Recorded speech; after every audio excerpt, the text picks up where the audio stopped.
হাতগুলো গায়ের মধ্যে দেখছো নুরানি চেহারা বদর মোবারকে যে চেহারার মধ্যে পাথর লেগে আছে কিয়ামতের দিন নবী রাসূল একটা একটা দাগের বিনিময়ে হাজারো কোটি কোটি উম্মতকে নাজাতের জন্য আল্লাহর কাছে চাইবো।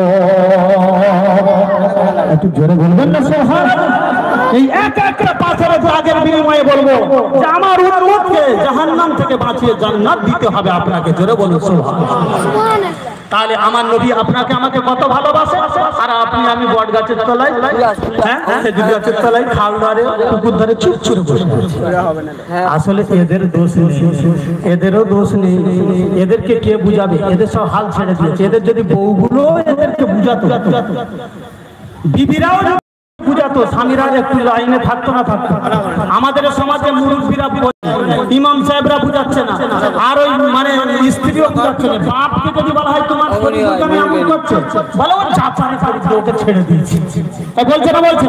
হুজুরকে যদি বলা হয় তোমার মুসল্লি এমন করো, বলে ও সব যা পারে করো, আমি আর দেখব না, আমি চাকরি করবো, হ্যাঁ আমার টাকা নিয়ে কাজ, ওদের মাথায় পড়ুক কাজ, আমার টাকা।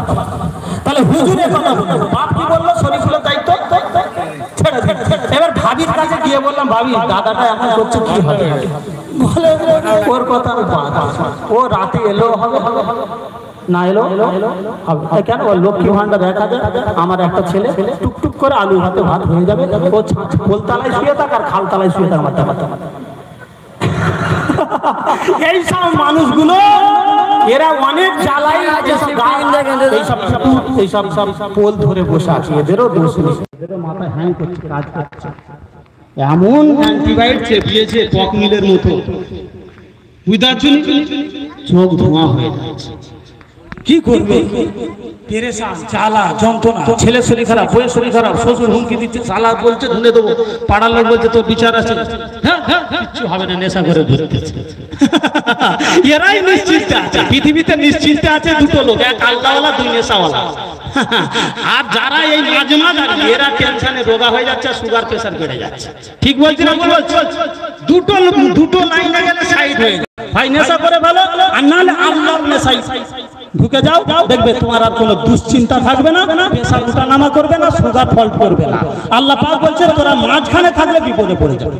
কথা ঠিক না বল? মাঝখানে থাকলে হবে না। আমরা বলছি এই যে কারো লটারিতে 1 কোটি টাকা পড়ে যায়, এই আশাতে সমুরঘাটে, হাটগাছায়, গদাইপুরে, উলবেড়িয়া, খিয়াঘাটে, বাউরিয়া, ফেরিঘাটে সব জায়গায় 4টে 1 সেট করে কিনে পকেটে রেখে দিচ্ছে। দিচ্ছে না? দিচ্ছে না। যদি 1 কোটি পড়ে, তার মানে এরা দেখলো নামাজ কালাম পড়ে কিছু হবে না, আর এই মানাজত বলে বলে হাত যন্ত্রণা হয়ে যাচ্ছে, শিরা বেড়ে গেলে একটাও কবুল হয়নি, লাস্টে সব বাদ দাও। এবার লটারি কাটো, যদি 24,000, এখন তো হালকা হালকা পরে 45,000, 43,000, 90 লাখ, 9 লাখ, হ্যাঁ 90,000 পড়ছে না? এইসব টিকিট কেটে এবার ধনী লোক হবার কি শখ হচ্ছে। এই টিকিট চলতেছে, এদিকে আবার জুম্মার নামাজও পড়তেছে, আবার জানাজার মাঠে গিয়ে আবার নিয়ত করতেছে, আবার সব কিছু চালাচ্ছে। আচ্ছা এদিক ওদিক করলে কি হবে? এদিক ওদিক করলে হবে না, একদিকে থাকতে হবে। হ্যাঁ এত বড় বড় গোনা করবে, আর করে যখন বিপদ আসে তখন হুজুরের কাছে কেঁদে কেঁদে বলছে, হুজুর কি জন্য এসব হচ্ছে আমি কিছু বুঝতে পারছি না। তখন বলে নদীর পানি নিয়ে আয়, তুই যে বল আয়, যা 1 ঘটি পানি নিয়ে আয়, দিয়ে 3,000 টাকা মোকে দে, খাই এখন সে বলে আল্লাহর গিরে একই টাকা ছিল না, আর তুমিও আমাকে ধ্বংস করে দিলে। বলে মাপ তোর থেকে অভাবে পড়ে আছে। এই সব তো নদীর পানি টানি দিয়ে তোর গাছে জিন আছে, ভূত আছে বলে পিছিয়ে দিচ্ছে। এই জন্য ভাইয়ের আমার শান্তি একমাত্র আছে ইসলামে। কত শান্তি আছে বলো? ইসলামে শান্তি আছে।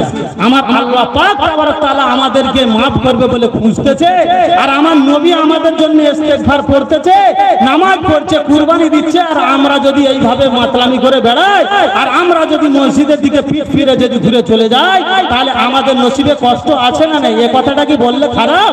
আরে হ্যাঁ কি না বলেন না? হ্যাঁ মসজিদ থেকে যে আওয়াজ আসে, ওই আওয়াজে যদি আমরা সাড়া দিই, আমরা সুখে থাকবো না দুঃখে? ভালো থাকবো না খারাপ থাকবো? ভালো থাকবো না খারাপ থাকবো? ভাইয়ের আমার ঈমান কাকে বলে? কোরআন শরীফ এবং আল্লাহ পাকের নবীজির সমস্ত কথাগুলোকে 100%